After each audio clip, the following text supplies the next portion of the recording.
zaman kayak gitu model Muhammad bujang mikir, kalau begini model nih, kalau bahasa kita, saya tidak akan menikahi gadis, saya akan cari janda. Maka beliau menikahi Khadijah, janda umur 40 tahun. Allahu Akbar. Ibu-ibu punya anak bujang ganteng, Bu, pulang ke rumah minta dinikahkan sama janda, ngamuk yakin saya. Enggak pulang upah sunatan, nak. Masa lu nikah sama janda umur 40 tahun, kacek 15 tahun. Ya kalau lakinya 40, biniknya 25 mah enggak apa-apa, ge. Kayak Sule kan? Sule 43. Biniknya, calon biniknya 28, 27, 28, enggak apa-apa. Tapi kalau perempuan lebih tua, apa masih bisa beranak? Bahasa kitanya begitu. Tapi mengapa Nabi menikahi Khadijah, Bu? Komitmen, ingin memuliakan perempuan, enggak mau kayak orang Arab jahiliyah. Maka habis akad nikah dibawa ke depan Ka'bah. Di depan Ka'bah pegang batu Hajar Aswad. Nabi bersumpah, wallahi, wallahi, wallahi, demi Allah, demi Allah, demi Allah, saya bersumpah, kata Nabi, tidak akan kawin lagi selama engkau masih hidup. Allahu Akbar. Ini jarang disampaikan. Khadijah itu nggak pernah dimadu loh, Bu. Nggak pernah dimadu. Karena Nabi sudah bersumpah tidak akan kawin lagi selama engkau masih hidup. Makanya bapak-bapak itu boleh kawin lagi, tapi tunggu bini pertama mati dulu. Waduh, kata bapak-bapak, bini gua nggak mati-mati, Ustaz. Ngeperacun aja ya. Itu Nabi loh, Bu. Makanya orang bahas poligami sunnah Nabi, poligami sunnah Nabi, entar dulu. Harus cocok betul kalau ngomong sunnah Nabi, jangan pengen enaknya doang. Nabi itu istrinya nggak pernah dimadu, Khadijah itu nggak pernah poligami. Makanya ibu-ibu dengar lagu Aisyah kan, kemarin lagi viral-viral itu. Kalau ibu-ibu pengen kayak Aisyah, ya pengen suami kayak Nabi, harus kayak Aisyah. Karena Aisyah itulah istri Nabi yang dimadu sebetulnya. Kalau Khadijah enggak dimadu. Setelah Khadijah wafat, Nabi menduda 3 tahun. Allahu Akbar. Saya sama bapak-bapak, Bu, enggak yakin sanggup enggak ya 3 tahun menduda, nganggur 3 tahun. Bapak-bapak zaman sekarang ditinggal biniknya mati.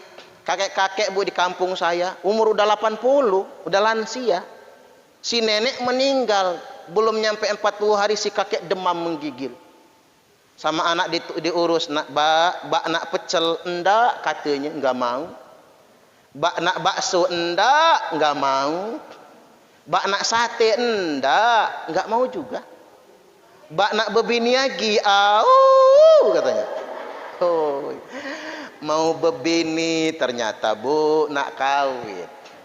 Makanya ibu-ibu ya, kalau punya orang tua gitu atau saudara duda sakit-sakitan peka, jangan-jangan dia pengen bini lagi tuh.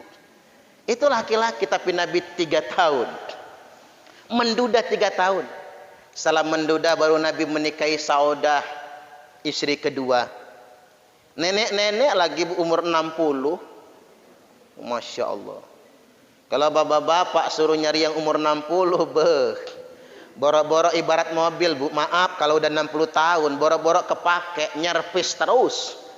Yakin dah onderdilnya copot semua itu. Makanya kalau Abi Samroni, Umi Musyarakah ya, kalau Abi Samroni ngebet mau kawin lagi, cariin yang 60 tahun. Kemana kek nyari nenek-nenek gitu kan? Nih, Bi, kalau pengen mau betul gua cariin nih nenek 60 tahun. Nanti neneknya lari pingsan ya, Bu ya. Allahu Akbar. Itu Nabi kita. Setelah Saudah wafat, Nabi hijrah ke Madinah. Barulah Nabi menikahi istri ketiga, Aisyah Ummul Mukminin radhiyallahu anha.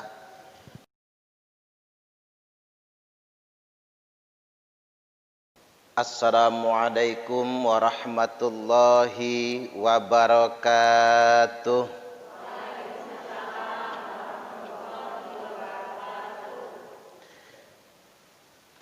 Bismillahirrahmanirrahim. Alhamdulillahilladzi khalaqal khalqa 'alal itlaq. Fatiras samawati wal ardi wa basitil arzaq. Asyhadu an la ilaha illallahul malikul khallaq.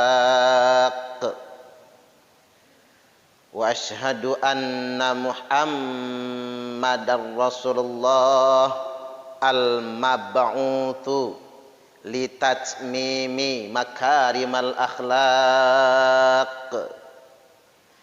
Allahumma salli wa sallim ala Sayyidina Muhammadin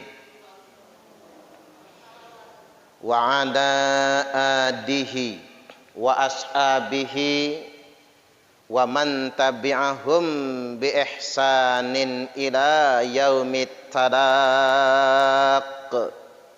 Amma ba'du. Yang saya hormati Ibu Ustadzah Umi Hajah Musyarafah selaku pembina Majelis Ta'lim Al-Amin, pengurus Majelis Ta'lim, ketua maupun jajarannya, para sesepuh dan penasehat, ibu-ibu jamaah Majelis Ta'lim Al-Amin beserta santriwati yang menemani kita ngaji sore hari ini. Apa kabar ibu-ibu, sehat? Alhamdulillah. Kita hari ini peringatan Maulid Nabi. Peringatan Maulid Nabi ini adalah bagian dari cara kita menjaga cinta kepada Nabi. Karena Nabi sangat cinta kepada kita umatnya. Kira-kira ibu-ibu cinta nggak sama Nabi? Cinta. 5 huruf yang enak diucap tapi susah diwujudkan. Tapi yang jelas ini ikhtiar kita. Ini usaha kita. Terus menjaga cinta kepada Nabi. Karena almar'u ma'a man ahabba. Seseorang itu akan bersama dengan yang dia cinta. Itu artinya kalau kita cinta dengan Nabi, maka di surga nanti mudah-mudahan kita berkumpul bersama Nabi. Allahumma amin. Salawat serta salamnya Allah semoga senantiasa Ia curahkan kepada beliau Nabi Agung Muhammad sallallahu alaihi wasallam, dan semoga Allah limpahkan kepada kita semua segenap umatnya. Jadi ibu-ibu rahimakumullah, Nabi kita perjalanan sejak awal memang sudah Allah takdirkan dilahirkan dari rahim wanita solihah, yakni Siti Aminah, dari seorang laki-laki yang solih, Abdullah, keturunan Abdul Muthalib dari Bani Hashim. Karena semua nabi itu bu dilahirkan dari rahim orang yang solih. Tidak ada yang dilahirkan dari rahim penyembah berhala. Jangan salah. Sebagian ulama menjelaskan itu bapaknya Nabi Ibrahim, Azar, itu bukan bapaknya, tapi pamannya yang ngasuh Nabi Ibrahim. Tapi kalau bapaknya Nabi Ibrahim menyembah Allah, begitupun ibunya.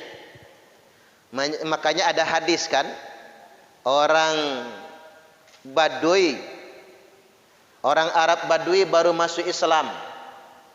Dia tanya kepada Nabi, "Aina abi?" Ya Rasul, di akhirat nanti bapakku di mana? neraka kata Nabi. Kemudian dia ngambek sama Nabi. Dikasih tahu bapaknya bakal masuk neraka. Bapaknya masih musyrik, sudah meninggal, sudah mati, dan dia baru masuk Islam. Begitu memukul pintu, Nabi menyatakan kepadanya, inna abi wa abaka finnar. Bapakku sama bapakmu sama masuk neraka semua. Baru orang Badui ini tersenyum, Bu.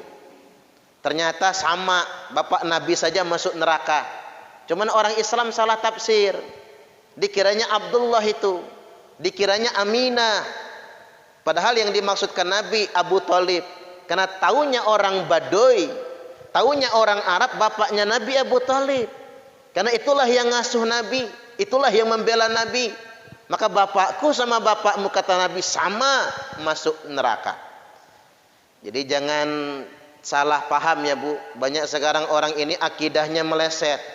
Ngasih tahu orang tua Nabi masuk neraka. Masya Allah. Itu nyimpang. Enggak sesuai dengan akidah Ahlus Sunnah wal Jamaah. Jadi yang namanya orang tua Nabi tidak ada yang menyembah berhala. Beliau ditakdirkan lahir dari rahim orang yang solih dan solihah. Nah, hari ini kita memperingati Maulid Nabi. Jauh dari itu kita harus mengambil keteladanannya. Apa keteladanannya? Nabi ini, Bu, sudah Allah persiapkan dari kecil. Buktinya umur 5 tahun dada beliau dibelah oleh malaikat Jibril, dibersihkan oleh malaikat Mikail. Dalam bahasa agamanya sibghah, sibghatullah,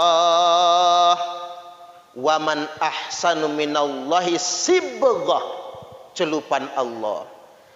Adakah celupan yang lebih baik daripada celupan Allah? Nah, makanya kita punya tradisi dan wajib laki-laki dikhitan. Karena sibghahnya umatku khitan kata Nabi. Sibghahnya Nabi hatinya dicuci, sibghahnya umatku dikhitan. Jadi kalau sibghahnya Nabi dicuci hatinya, kalau kita disunat. Karena Nabi nggak disunat, Bu. Ada yang nanya sama saya, Ustadz, Nabi dulu waktu sunatan yang nyunat siapa ya? Pengen tahu siapa dokternya, siapa mantrinya. Ini perlu saya kasih tahu, Nabi lahir sudah dalam keadaan disunat. Sudah tersunat dari lahirnya. Jadi Nabi langsung disibghah, dicuci hatinya. Makanya beliau punya 4 sifat yang utama: siddiq, amanah, tabligh, fatonah. Siddiq benar, amanah dapat dipercaya, tabligh selalu menyampaikan, tugas utama itu. Fatonah cerdas. Orang, Bu, kalau punya 4 sifat ini jadi presiden. Saya yakin itu. Siddiq, amanah, tabligh, fatonah. Enggak usah penuh-penuh betul, separuh saja. Siddiq setengah, jadilah. Amanah separuh, jadilah. Tabligh separuh, jadilah. Fatonah separuh, jadilah. Jadi itu. Karena sifat yang istimewa. Kalau enggak jujur, enggak boleh jadi nabi. Makanya saya pada momentum peringatan Maulid Nabi ini mengajak, keteladanan nomor 1 yang harus kita contoh dari Nabi adalah kejujuran. Karena di Indonesia ini banyak orang pintar tapi tidak benar. Iya apa iya? Masalah bangsa kita ini kekurangan orang baik, Bu. Korupsi di mana-mana. Pelajaran kita yang kemarin-kemarin kan? Uang negara ini habis, banyak bocornya. Mestinya anggaran 400 triliun buat pendidikan, pendidikan gratis. Dari PAUD sampai sarjana. Tapi ngapa nggak bisa gratis, gaji guru murah semua? Terlalu banyak orang pintar di negara ini. Saya tadi khutbah di Korem, temanya Hari Santri. Tanggal 22 Oktober kemarin kan hari santri. Keluarnya resolusi jihad Kiai Haji Hasyim Asy'ari. Itulah yang memicu perang akhir Oktober. Tanggal 30 Oktober Jenderal Malabi mati, jenderalnya Inggris. Perang besar sampai tanggal 10 November. Ada 10.000 bahkan belasan ribu rakyat Indonesia, kiai, santri, masyarakat sipil gugur di medan tempur melawan pasukan sekutu. Makanya disebut dengan Hari Pahlawan. Sejarawan mencatat perang paling dahsyat di Indonesia adalah perang hingga tanggal 10 November. Artinya ada ribuan pahlawan yang gugur di medan tempur mempertahankan kemerdekaan, tapi mereka tidak menikmati kemerdekaan itu sendiri.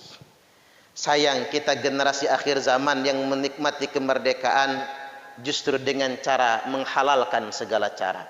Kalau kata Ki Hajar Dewantoro, kalau zaman dulu ada pepatahnya, slogannya ing ngarsa suntulodo, ing madya mangun kerso, tut wuri handayani.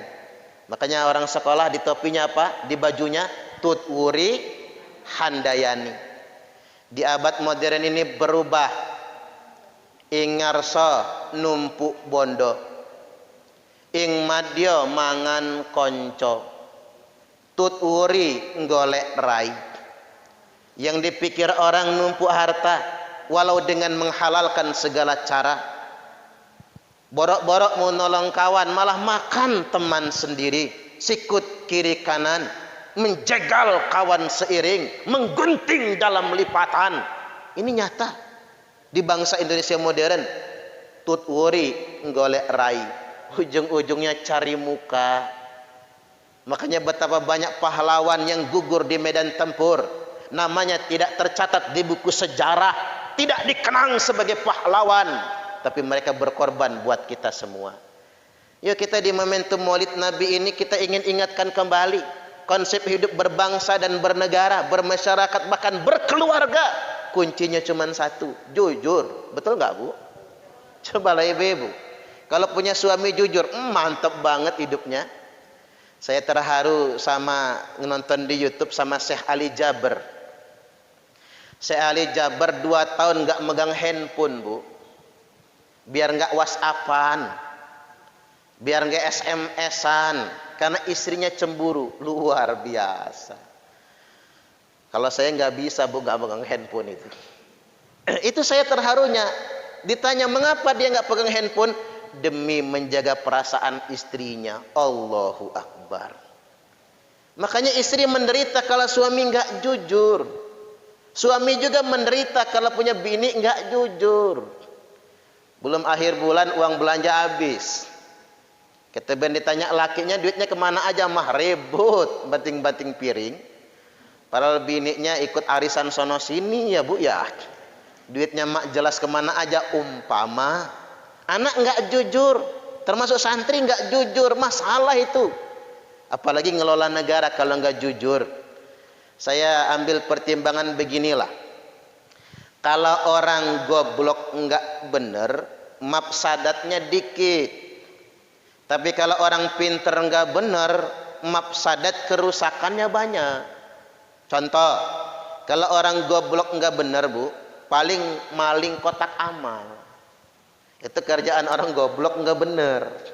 Kalau nyuri kotak amal zaman sekarang, percaya sama saya, paling dapat duit recehan dia. Karena tiap habis Jumatan langsung dibongkar sama pengurus masjid, dihitung. Karena takut dicuri orang. Itu kerjaan orang goblok nggak bener soalnya. Berangkat ke masjid bawa sendal jepit, pulangnya bawa sendal kulit. Paling banter begitu orang goblok nggak bener mah. Tapi kalau orang pintar nggak bener, hancur negara ini. Anggaran dana desa, ini mohon maaf betulin, anggaran dana desa, gara-gara orang pintar nggak bener, makin pintar kepala desa, makin pintar tuh korupsi, hancur negara ini. Maka dari itu pada momentum Maulid Nabi 1442 Hijriah ini nomor 1 yang harus dikembalikan, kejujuran, siddiq, pintar sekaligus benar. Makanya saya pernah ceritakan anekdot kan, ada guru SMA praktek, disiapkan satu gelas isinya air tawar, satu gelas isinya alkohol, disiapkan segenggam cacing. Murid-murid protes, maaf Bu Guru, praktek jangan dilanjutkan. Loh ngapa, kata Bu Guru, kalian jijik sama cacingnya?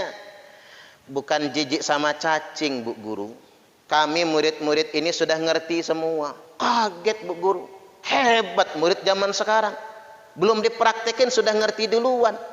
Oke, kata Bu Guru, Ibu pengen tahu, coba kalian yang praktekan. Maka sama murid-murid dipraktekkan, segumpulan cacing diparah, separuh masukin air tawar, separuh masukin alkohol. Udah lewat setengah jam, murid-murid ngomong, lihat Bu Guru, cacing yang masuk air tawar hidup semua, cacing masuk alkohol mati semua. Maka Bu Guru kata mereka, kalau kita ingin bebas dari cacingan, banyak-banyaklah minum alkohol. Allahu Akbar. Ini nih anak kita loh Bu. Kalau dipikir-pikir ya agak masuk akal kan. Cacing masuk air tawar hidup, cacing masuk alkohol mati. Pantesan anak muda zaman sekarang demen mabok. Ngapa Kang mabok? Biar nggak cacingan, kata dia. Nah ini kan fenomena. Di abad modern ini banyak orang pintarnya, tapi nggak bener, itu masalahnya. Kalau zaman saya kecil dulu Bu, suruh ngomong di depan, nulis di papan tulis bisa ngompol, saking groginya. Tapi murid zaman sekarang, guru diajarin sama murid, ini zaman sekarang. Makanya kita masuk ke sebuah peradaban, generasi pintar semua, mengenal media sosial semua, pintar berinternetan semua. Tapi ada satu ancaman, muncul generasi pintar tapi tidak benar. Makanya revolusi mental yang digaungkan oleh pemerintah itu benang merahnya satu, cuman jujur, cuman satu. Makanya kalau kata Iwan Fals itu kan, masalah moral, masalah akhlak, biar kami urus sendiri. Urus saja moralmu, urus saja akhlakmu, peraturan yang sehat yang kami mau. Ini undang-undang cipta kerja ini Bu ya. Artinya Bu, artinya biar kami rakyat ngurus moral. Bagi penyelenggara negara, urus moralmu. Nah, moral penyelenggara negara itu cuma satu, jujur saja. Ustadz juga jujur, nomor satu tuh jujur Bu. Segala sesuatunya jujur. Konsep kehidupan ini. Makanya Nabi itu gelarnya Al-Amin. Wah, sama dengan nama masjid kita ya. Orang yang dapat dipercaya, terpercaya, nggak pernah bohong, sama musuh sekalipun. Yang ngasih gelar Al-Amin itu bukan bininya, yang ngasih gelar Al-Amin itu bukan emak bapaknya, yang ngasih gelar Al-Amin itu orang Arab jahiliyah, musuh yang ngomong begitu. Saking terpercayanya Nabi itu. Allahu Akbar. Baik, pelajaran berikutnya, beliau ditinggal ibundanya wafat, Siti Aminah, umur 6 tahun. Kemudian ditinggal kakeknya wafat, Abdul Muthalib radhiyallahu an, umur 8 tahun. Ikut kepada pamannya. Makanya orang Arab taunya bapak Nabi bukan Abdullah, taunya kakek bapak Nabi bukan Abdul Muthalib, taunya Abu Thalib. Itulah taunya orang Arab jahiliyah. Yang sampai mati Abu Thalib tidak beriman. Ada satu pelajaran penting Bu. Nabi itu kalau diajak oleh kakeknya hajatan, bahasa kitanya kondangan lah ya, kondangan. Itu Nabi begitu naik unta tidur. Kata kakeknya, Muhammad bangun. Kamu mau nggak ikut pestaan nih? Nggak bangun. Digoyang-goyang nggak bangun. Ibarat kata dibanting juga dari unta nggak bangun. Baru bangun kalau tidurnya sudah sampai rumah lagi untanya. Apa sebab? Karena di tempat hajatan ada pesta jahiliyah. Orang minuman keras, ada penari-penari jahiliyah. Penari zaman jahiliyah itu Bu nggak pakai baju sama sekali. Jadi mata Nabi ini tidak pernah melihat aurat perempuan. Allahu Akbar. Makanya pantas jadi nabi. Makanya ibu-ibu kalau pengen punya anak yang soleh, tergantung kita lah. Jangan ditontonkan yang kayak gitu. Mohon maaf, saya pernah ceramah walimatul khitan jauh di kabupaten. Dulu belum ada jalan tol, nggak usah disebut daerahnya. 3 jam berangkat, 3 jam pulang, 6 jam. Begitu sampai di sana acara dimulai, kata panitia, ustadz ceramahnya nggak usah lama-lama. Minta berapa jam, kata saya. 15 menit cukup. 15 menit cukup, tapi jangan serius, ada lucunya, kata dia. Jadi intinya berapa menit tuh? Kata saya, enggak pak, saya ini berangkat 3 jam, pulang 3 jam, belum potong istirahat, 6 jam saya ini perjalanan. Ceramah kok cuma 15 menit, apa jawab dia? Percuma juga, kelamaan. Orang bukan mau nungguin ceramah. Lu nungguin apa? Tuh nungguin yang di belakang panggung. 15 biduan, Bu. Sudah siap joget. Allahu Akbar. Ada yang pakai rok segini pendek. Ada yang pakai elekton singkele eketoen. Artinya itu kan walimatul khitan. Katanya pengen punya anak yang soleh. Tapi yang diundang trio macan. Makanya ibu-ibu kalau benar pengen anaknya soleh, solihah, pengen cucunya soleh, solihah, kalau hajatan khitanan yang diundang jangan trio macan, yang diundang saya. Setuju nggak kira-kira? Ya kan nggak mahal-mahal ngongkosnya kan? Nggak mahal-mahal. Trio macan berapa coba? Yuni Sara, Bu, nyanyi 1 lagu 20 juta, 5 lagu 100 juta. Trio macan iwak payek nasi jagung 1 lagu 20 juta. Terus siapa lagi? Via Valen 1 lagu, sayang nganti memutih rambutku, rak bakal luntur tresnoku pret. Lagu itu tuh waktu lagi viral-viralnya, Bu, 30 juta. Nyanyi cuma 1 lagu, nggak nyampe 5 menit nyanyinya lagi. Siti Badriah cuman nyanyi lagu emang lagi santik tik tik tik tik. Cuman gitu doang, Bu. Itu viewersnya itu saya lihat di YouTube itu sampai 300 juta viewersnya itu yang nonton itu. 1 lagu dinyanyiin Siti Badriah 30 juta. Nyanyi nggak nyampe 5 menit. Nah saya ceramah 1 jam, Bu. Nggak segitunya. Jadi kalau pengen punya anak yang soleh ya jangan ngundang trio macan, geh. Ngundang ustadz, didoakan yang baik-baik. Ngundang santri, ajak khataman Quran. Itu jelas berkahnya, jelas doanya. Artinya nabi aja itu nggak simsalabim kan jadi nabinya, nggak ujuk-ujuk lah, nggak ndilalah tiba-tiba cling kayak sulap. Jadi nabi yang nggak, geh. Emang diangkat nabinya nanti nunggu tua, umur 40 tahun. Kan tua tuh. Sudah sangat matang usianya, tapi persiapannya dari awal, dari rahim. Siapa bapaknya, siapa ibunya, bagaimana lahirnya, bagaimana kecilnya. Tidak pernah nih mata melihat aurat wanita. Allahu Akbar. Jadi persiapannya dari kecil. Terutama faktor orang tua. Karena kan ada pepatah ma fil aba fil abna, apa yang ada pada bapaknya ada pada anaknya. Ini kata orang Arab. Kalau kata orang Jawa, nek bapake kalong anake kampret, nek bapake nyolong anake nyopet. Yang namanya buah jatuh nggak jauh dari pohonnya. Baik, lanjut lagi kita. Setelah kakek wafat, ibunda wafat, yatim piatu Nabi kita. Kemudian beliau ikut pamannya berdagang kemana-mana dalam misi perdagangan. Makanya kalau ingin kaya ya dagang, bisnis. Salah kalau orang pengen kaya tapi jadi PNS, udah salah. Kecuali PNS-nya banyak warisan, nggak apa-apa.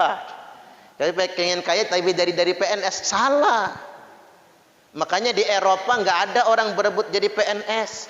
Di Amerika nggak ada orang berebut jadi PNS. Jepang nggak ada orang berebut jadi PNS. Orang berpikirnya entrepreneur, usaha, bisnis. Cuman orang Indonesia itu begitu, Bu, punya kebun sehektar masih susah makan. Itu orang Indonesia. Bandingin sama orang Jepang, kebun serantek kaya. Cuman 400 meter kebunnya, tapi kaya. Karena pinter ngolahnya. Indonesia punya kebun sehektar, nggak ada hasil. Itu saya, Bu. Saya punya kebun kopi sehektar. Kemarin waktu panen cuma dapat 2 kintal. Harga kopi 16.000, Bu. Yang garap makan apa? Kata saya sama yang garap, ambil aja semuanya. Enggak apa-apa. Setahun ngurus cuma dapat 2 kintal, Bu. Mau makan apa dia dengan uang 3 juta? Belum biaya-biaya sebelumnya. Setahun cuma 3 juta. Artinya sedemikian rupa yang paling penting adalah menumbuhkan jiwa kemandirian. Pintu rezeki paling banyak adalah dagang. Itu keteladanan dari Nabi. Masuk lagi yang berikutnya, di usia 25 tahun Nabi menikah. Makanya usia ideal umat Muhammad itu kalau menikah selawek 25 tahun. Usia idealnya begitu. Ada yang belum nikah kan udah selawek lebih. Ustadz Qadir namanya ya. Belum nikah, enggak laku-laku. Padahal udah selawek lebih. Ini tayang di YouTube biar dia nonton nanti ya. Jadi udah kelewatan kalau dia di atas selawek mah kelamaan. Selawek itu usia ideal untuk umat Nabi. Ya beliau belum diangkat dari Nabi waktu itu. Cuman pilihannya spektakuler, Bu. Cara Nabi milih itu yang harus kita ambil jadikan pelajaran. Kan bangsa Arab itu bangsa yang menghinakan kaum perempuan. Sampai-sampai disebutkan dalam Al-Quran, a'udzubillahi minasyaitonir rajim. Wa idza busyira ahaduhum bil untha dhalla wajhuhu muswaddan wa huwa kadhim. Bangsa Arab jahiliyah itu karakter utamanya, kalau ia mendengar istrinya melahirkan anak perempuan. Kan zaman itu belum ada USG ya, Bu. Jadi nggak tahu ini laki apa perempuan. Taunya begitu lahir. Nah kalau dia dengar kabar, kan dukun beranaknya ngomong perempuan, teriak nanti dia. Dukun beranaknya ngomong laki-laki. Dengar kabar istrinya melahirkan anak perempuan, dhalla wajuhuhu, langsung berpaling wajahnya, nunduk kepalanya, muswaddan hitam, menghitam, merah marah jadi kehitaman mukanya. Saking marahnya, saking malunya, wahwa kadhim, dan dia marah bukan main. Pulang dia ke rumah digamparin istrinya, dasar bini sialan, kok melahirkan anak perempuan. Astagfirullahaladzim. Bejat bangsa Arab jahiliyah itu. Makanya orang Arab nggak ada, Bu, istilahnya nikah sama janda, nggak ada. Pantang mereka kalau bujang nikah sama janda. Janda itu untuk istri yang ke-17. Banyak. Orang Arab tuh janda tuh buat bini ke-17. Di tengah-tengah zaman kayak gitu model, Muhammad bujang mikir, kalau begini model nih, kalau bahasa kita, saya tidak akan menikahi gadis, saya akan cari janda. Maka beliau menikahi Khadijah, janda umur 40 tahun. Allahu Akbar. Ibu-ibu punya anak bujang ganteng, Bu, pulang ke rumah minta dinikahkan sama janda, ngamuk yakin saya. Enggak pulang upah sunatan, nak. Masa lu nikah sama janda umur 40 tahun, kacek 15 tahun. Ya kalau lakinya 40, bininya 25 mah enggak apa-apa, ge. Kayak Sule kan? Sule 43. Bininya, calon bininya 28, 27, 28, enggak apa-apa. Tapi kalau perempuan lebih tua, apa masih bisa beranak? Bahasa kitanya begitu. Tapi mengapa Nabi menikahi Khadijah, Bu? Komitmen ingin memuliakan perempuan, nggak mau kayak orang Arab jahiliyah. Maka habis akad nikah dibawa ke depan Ka'bah. Di depan Ka'bah pegang batu Hajar Aswad. Nabi bersumpah, wallahi, wallahi, wallahi, demi Allah, demi Allah, demi Allah, saya bersumpah, kata Nabi, tidak akan kawin lagi selama engkau masih hidup. Allahu Akbar. Ini jarang disampaikan. Khadijah itu nggak pernah dimadu loh Bu, nggak pernah dimadu. Karena Nabi sudah bersumpah tidak akan kawin lagi selama engkau masih hidup. Makanya bapak-bapak itu boleh kawin lagi, tapi tunggu bini pertama mati dulu.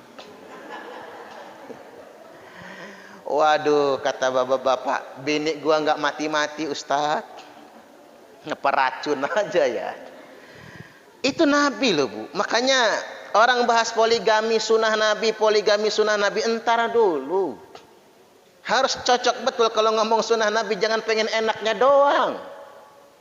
Nabi itu istrinya nggak pernah dimadu, Khadijah itu nggak pernah poligami. Makanya ibu-ibu dengar lagu Aisyah kan, kemarin lagi viral-viral itu. Kalau ibu-ibu pengen kayak Aisyah, ya pengen suami kayak Nabi harus kayak Aisyah.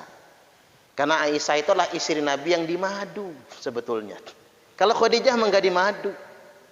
Setelah Khadijah wafat, Nabi menduda 3 tahun. Allahu Akbar. Saya sama bapak-bapak Bu nggak yakin sanggup nggak ya 3 tahun menduda, nganggur 3 tahun. Bapak-bapak zaman sekarang ditinggal biniknya mati. Kakek-kakek Bu di kampung saya umur udah 80, udah lansia. Si nenek meninggal belum nyampe 40 hari, si kakek demam menggigil. Sama anak diurus, nak nak pecel enggak, katanya enggak mau. Nak bakso enggak mau. Nak sate enggak mau juga. Nak bebiniagi katanya. Oh, mau bebini ternyata Bu nak kawin. Makanya ibu-ibu ya, kalau punya orang tua gitu atau saudara duda sakit-sakitan peka jangan-jangan dia pengen bini lagi tuh. Itu laki-laki tapi Nabi 3 tahun. Menduda 3 tahun. Setelah menduda baru Nabi menikahi Saudah, istri kedua. Nenek-nenek lagi umur 60. Masya Allah. Kalau bapak-bapak suruh nyari yang umur 60, boro-boro ibarat mobil Bu, maaf kalau udah 60 tahun, boro-boro kepake, nyervis terus. Yakin dah, onderdilnya copot semua itu. Makanya kalau Abi Samroni, Umi Musyarakah ya, kalau Abi Samroni ngebet mau kawin lagi, cariin yang 60 tahun.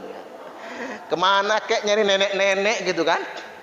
Nih Bi, kalau pengen mau betul gua cariin nih nenek 60 tahun. Nanti neneknya lari pingsan ya Bu ya. Allahu Akbar. Itu Nabi kita. Setelah Saudah wafat, Nabi hijrah ke Madinah.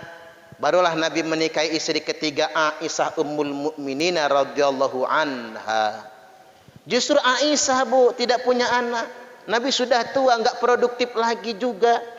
Allah takdirkan enggak punya keturunan. Aisyah lah yang dimadu oleh Nabi. Jadi semua anak Nabi itu dari Khadijah semuanya.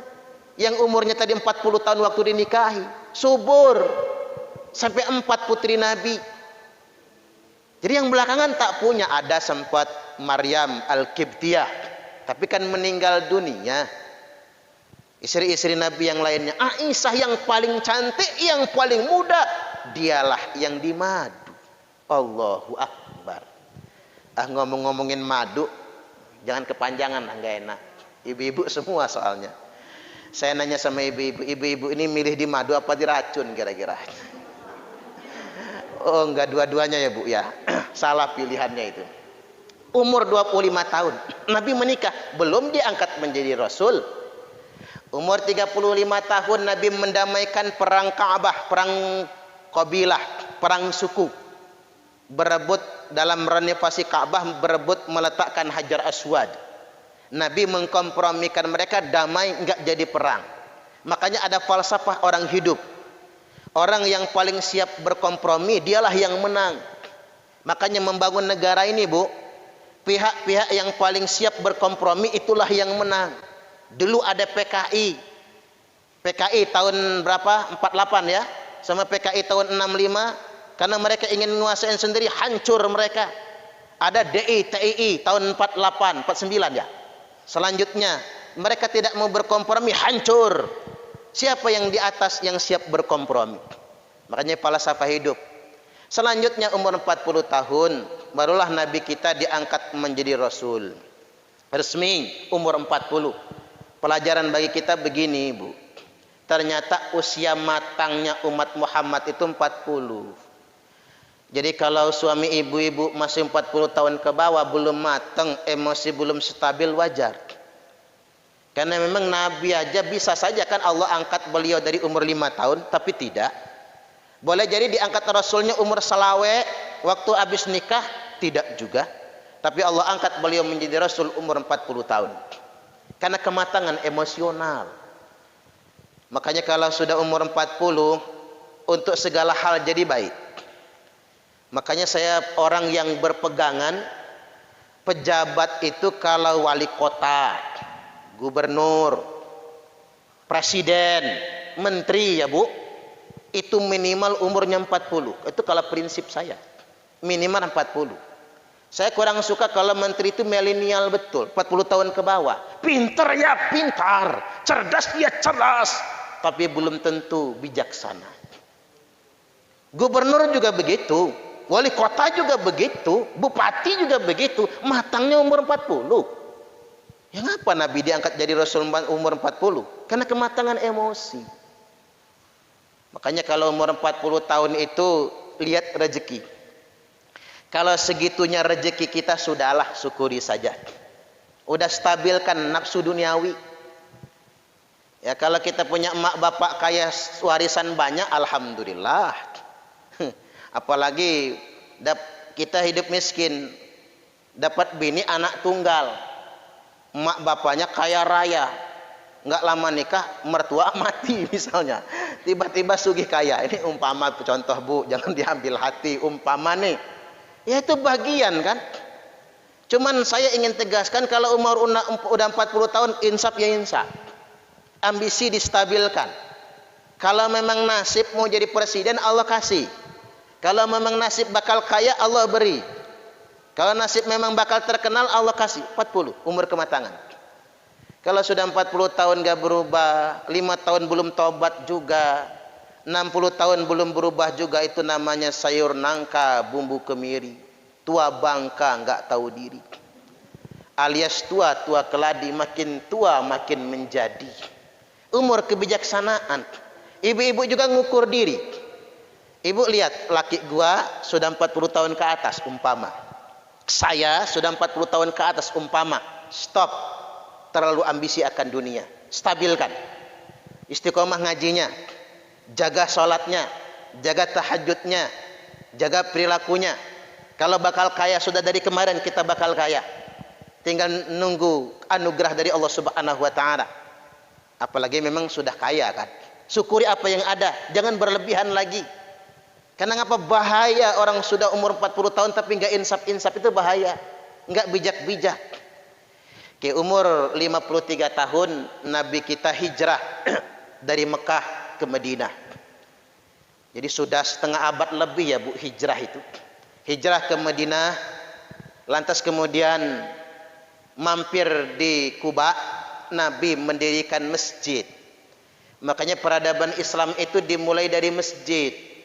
Tapi jangan dipikir Nabi dulu bangun masjidnya mewah. Tidak. Cuma numpukin batu, dibuat kotak segi 4. Lalu nunjuk, nih masjid kata Nabi. Jadi bukan granitnya yang mewah, bukan dindingnya yang megah, bukan atapnya yang perkasa, bukan. Tapi ini masjid. Makanya umat Islam jangan terperdaya berlomba-lomba memperbewah masjid. La taqumu sa'atu hatta yatabahan nasu fil masajid. Tidak terjadi kiamat kata Nabi sehingganya umat Islam itu berlomba-lomba mempermewah masjid. Al-amin sudah cukup lah ini, udah mewah ini, nggak usah dibongkar pasang lagi. Karena bangun itu mahal, betul? Mahal. Kita ngitung lah, ini keramik nih, masih keramik. Kalau kita ikut hawa nafsu Bu, granit ge. Ikut hawa nafsu kan, congkel nih. Wakaf orang ini kita kok congkel. Orang nyumbang sudah ikhlas nih, kita congkelin. Hancurkan, akhirnya ganti granit. Nafsu, ratusan juta uang keluar. Coba kalau ratusan juta untuk rumah tahfiz, Allahu Akbar. Coba kalau ratusan juta buat santri di pondok, buat anak yatim yang tidak bisa sekolah, luar biasa. Untuk umat Islam, pembangunan mental spiritual. Saya heran, Bu, masjid-masjid di Bandar Lampung ini mewah, bikinnya miliaran, tapi ngegaji guru TPA 300.000 sebulan. Allahu Akbar. Masjidnya mewah. Ini yang perlu jadi catatan bagi kita semua. Jadi jangan hanya terpaku pada fisik. Ini karena kita mau upload ya, Bu ya. Kemarin-kemarin, Bu, kita belum upload karena hasil produksinya jelek. Sound systemnya pecah ketika masuk. Karena kita sudah pakai alat khusus, nanti sound systemnya nggak pecah. Jadi suaranya bulat nantinya. Jadi jangan terjebak pada pembangunan fisiknya. Karena begini, kalau masjid mewah, orang paling ngomongnya apa? Wow, megah.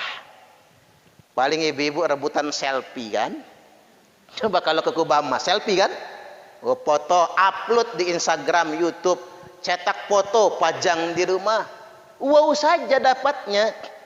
Coba ibu-ibu ngasih orang yang lapar. Nggak usah banyak-banyak, 100.000 aja. Emang beras dia udah nggak punya. Pagi keroncongan nggak sarapan, siang keroncongan, sore kelaparan, malam nggak makan. Kita datang buat duit cepet. Nangis, yakin Bu nangis. Makasih ya Bu. Habis ngucap terima kasih sama kita, masuk kamar dia sujud nangis sejadi-jadinya. Terima kasih ya Allah. Alangkah baiknya Engkau sama kami. Engkau utus orang dermawan dari Masjid Al-Amin untuk berbagi. Allahu Akbar. Air mata yang berurai memuji Allah tak henti-hentinya gara-gara duit 100.000. Maka benar kalau kata Syekh Abdul Qadir Al-Jailani itu, sesuap nasi yang engkau masukkan ke dalam perut orang yang lapar itu lebih baik daripada membangun 1000 masjid. Bukan nggak boleh, bangun masjid tetap bagus pahalanya, Bu. Tapi kalau sudah bagus nggak usah dibongkar lagi, nggak usah dicongkelin lagi. Banyak proyek yang lain yang harus kita garap. Ada sedekah yang pahalanya paling gede, Bu. Sedekah itu kan dilipat gandakan, kalau dalam Quran itu 700 kali lipat kan. Ada sedekah yang paling gede, 2. Wa wahidatun bimi'ati alfin. Satu sedekah bukan 700, Bu. 100.000 kali lipat balasannya. Wahya anal abawain, ini sedekah untuk kedua orang tua. Makanya saya berprinsip kalau ngasih orang tua jangan nanya, Mak, masih punya duit? Jawabnya apa? Masih, Nak. Enggak cukup enggak, Mak? Cukup. Nah, Umak ngomong aja, minta dikirim lagi enggak? Enggak usah, Nak. Lo ngapain nanya? Payah nih anak, payah ya Bu ya. Yang namanya orang tua itu yang ngomongnya pasti selalu ada lah. Kalau mau ngasih kirim sajalah. Jadi sama orang tua itu 100.000 kali lipat. Jangan pernah nanti kamu sama orang tua, Nak, Mak sakit, mau berobat nanti ya Mak, nunggu akhir bulan, saya tak bayar cicilan mobil dulu. Ngek, keburu mati maknya. Enggak sempat berbaktinya. Ini salah betul. Nah ada yang lebih gede lagi juga Bu ya. Wa wahidatun bitis imiati alfin. 1 dilipat gandakan bitis imiati alfin, 900.000 kali lipat. Wahya ala alimin au faqihin.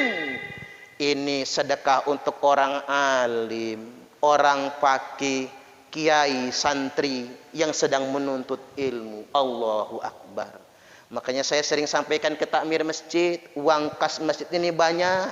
Jangan cuman buat ganti kipas, jangan cuman buat beli AC, bayar listrik bulanan. Tuh anak-anak ngaji, guru-guru ngaji, gede betul pahalanya. Kalau uang kas masjid itu juga dialokasikan buat guru-guru ngaji yang ngajar. Karena ngapa Bu? Ilmu yang diajarkan. Untuk apa kita punya fisik yang megah, jalan mulus, infrastrukturnya megah mewah, tapi mental spiritualnya hancur. Betul nggak kira-kira? Pembangunan pada prinsipnya adalah mental spiritual. Makanya itu butuh biaya. Makanya dalam hadis disebutkan orang dermawan masuk surganya duluan. Mengapa? Karena ulama minta kepada Allah, ya Allah, masukkanlah orang dermawan ke surga duluan. Loh ngapa kata Allah? Karena sebab kemurahan hati dan uluran tangan orang yang dermawan, masjid dibangun, pesantren jalan, ngaji-ngaji lancar, urusan agama jadi mudah. Iya juga kan?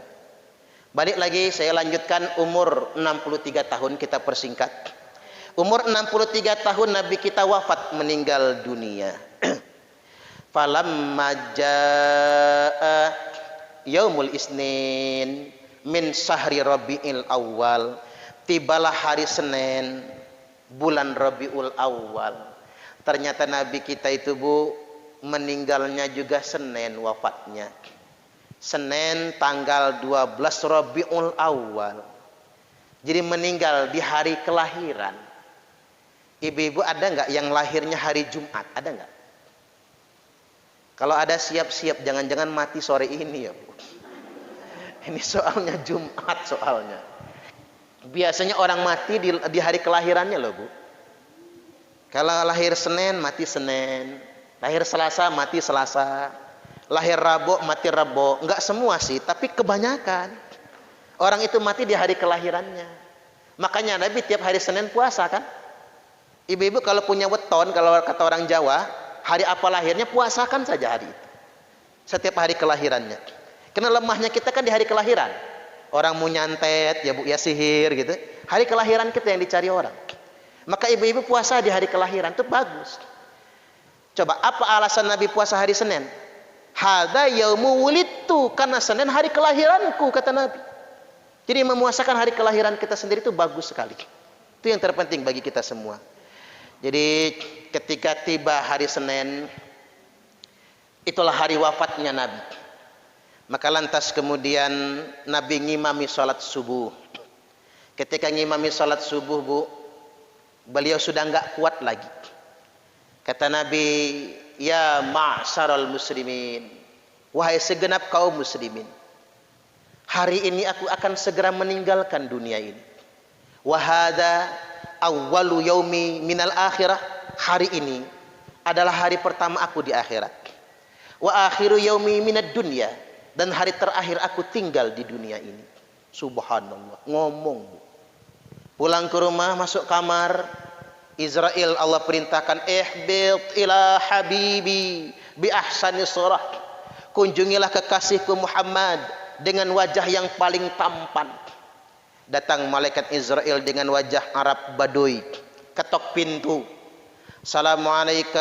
Assalamualaikum ya ahla baitin nubuwah, bolehkah saya masuk? Keluar Fatimah. Kata Fatimah, bapak saya sakit Mas, kamu jangan datang ke sini, besok saja nunggu ibu bapak saya sembuh. Dia nggak bisa nyambut tamu kalau lagi sakit. Pergi malaikat Israel, karena nyamar kan Bu. Datang lagi beberapa menit kemudian, ditolak lagi oleh Fatimah putri Nabi. Sampai datang ketiga kali, pegel Fatimah, kan sudah saya omong, bapak saya sakit nggak bisa nyambut tamu.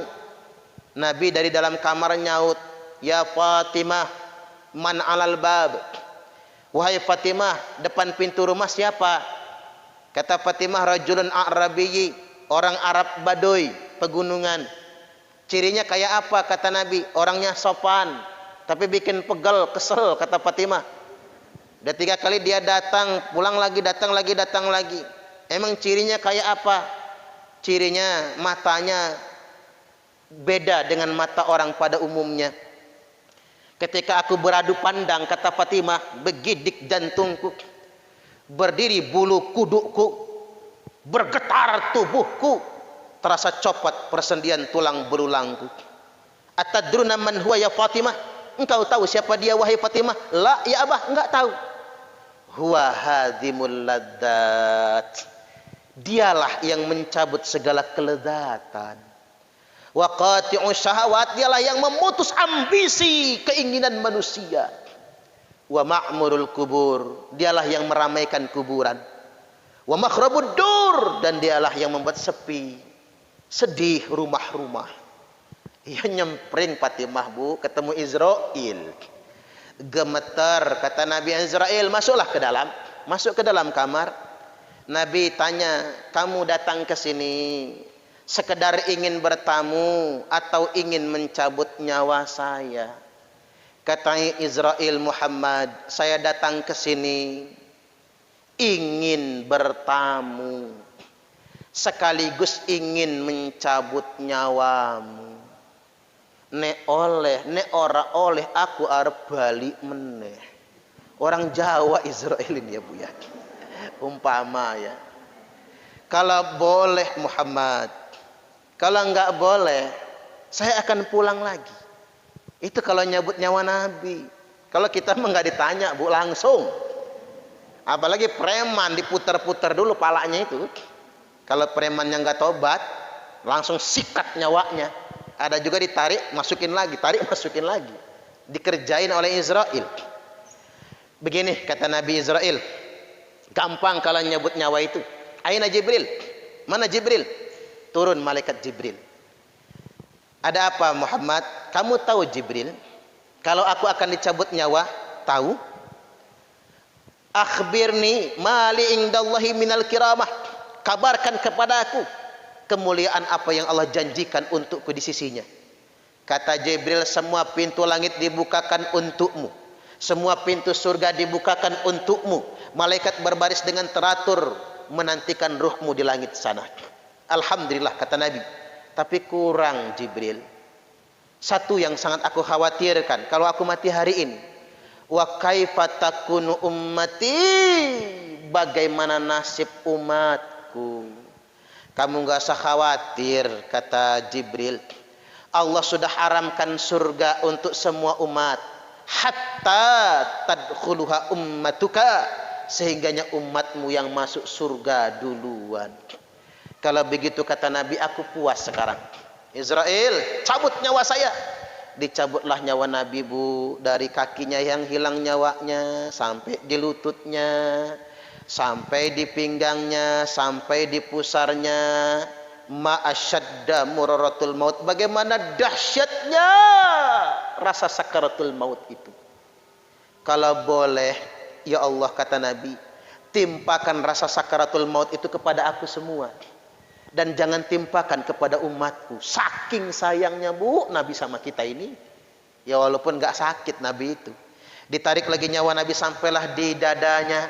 Nabi kemudian berwasiat, usikum bis salati wa malakat aimanukum. Aku wasiatkan kepada kalian semua, jaga sholat. Minimal sholat nih. Makanya kalau ibu-ibu sudah jaga sholat, yakinlah aman, selamat dunia sampai akhirat. Allahumma amin. Wa ma malakat aimanukum. Dan orang-orang yang lemah, orang-orang yang tidak berdaya, budak sahaya. Ada juga yang menafsirkan amanah yang sudah dibebankan kepada kita. Tarik lagi nyawa Nabi sampai di lehernya. Nabi berwasiat lagi, ittaqun nisa, takutlah akan wanita. Hati-hati dengan wanita. Banyak wanita yang menjerumuskan suami. Ada uang abang disayang, enggak ada uang abang ditendang. Kalau dompet lagi gemuk mau dipeluk-peluk. Tapi kalau dompet lakinya lagi tipis, dipegang saja bilangnya najis. Jijai bajai najong tralala. Banyak loh Bu, istri-istri yang jerumusin suami kan, banyak kan? Kecuali ibu-ibu di sini solehah semua soalnya. Ittaqun nisa, takutlah dengan anak gadismu. Ini anak-anak gadis kita ini. Jangan sampai mereka terjebak dalam pergaulan bebas. Kadang ayam enggak pulang, dicariin di pekarangan orang. Tapi anak gadis jam 8 malam enggak pulang, enggak ditanyain. Anak gadis pulang jam 12 malam sama cowoknya bawa martabak. Apa kata bapaknya? Anak papa memang pinter. Allahu Akbar. Na'udzubillah. Ila ayam enggak pulang dia cemas, tapi anak gadis enggak pulang enggak ada kecemasannya. Tarik lagi nyawa Nabi sampailah di batas akhir. Hilang suaranya, ditempel kupingnya Imam Ali. As-shalah, as-shalah, as-shalah, salat, salat dan salat lagi. Ummati, ummati, ummati. Umatku, Umatku, umatku, saking sayangnya Nabi sama kita. Wafatlah beliau di tanggal 12 Rabiul Awal, hari Senin, di usia 63 tahun. Hari ini kita memperingati Maulid sekaligus memperingati wafatnya Nabiullah Muhammad sallallahu alaihi wasallam. Baik ibu-ibu rahimakumullah, hari ini tanpa tanya jawab ya, karena saya ini harus beranjak. Tanya jawabnya bulan depan saja. Jadi saya ini akan, ini karena masih kuliah S2, asisten saya, adik saya ini, jadi langsung ke sana, jadi saya sholat di sana saja. Baik, saya langsung pamit, kita tutup dengan berdoa. A'udzubillahi minasyaitonirrajim. Bismillahirrahmanirrahim. Alhamdulillahirabbil alamin. Allahumma shalli wa sallim ala sayyidina Muhammadin wa ala alihi wa sahbihi wa barik wa sallim ajma'in. Allahumma ighfir lana dzunubana wa liwalidayna warhamhum kama rabbawna shighara. Rabbana hab lana min azwajina wa dhurriyyatina qurrata a'yunin waj'alna lil muttaqina imama. Rabbana atina fid dunya hasanah wa fil akhirati hasanatan wa qina adzabannar. Walhamdulillahirabbil alamin. Demikian dari saya langsung pamit. Wallahul muwaffiq ila aqwamit thoriq. Wassalamualaikum warahmatullahi wabarakatuh.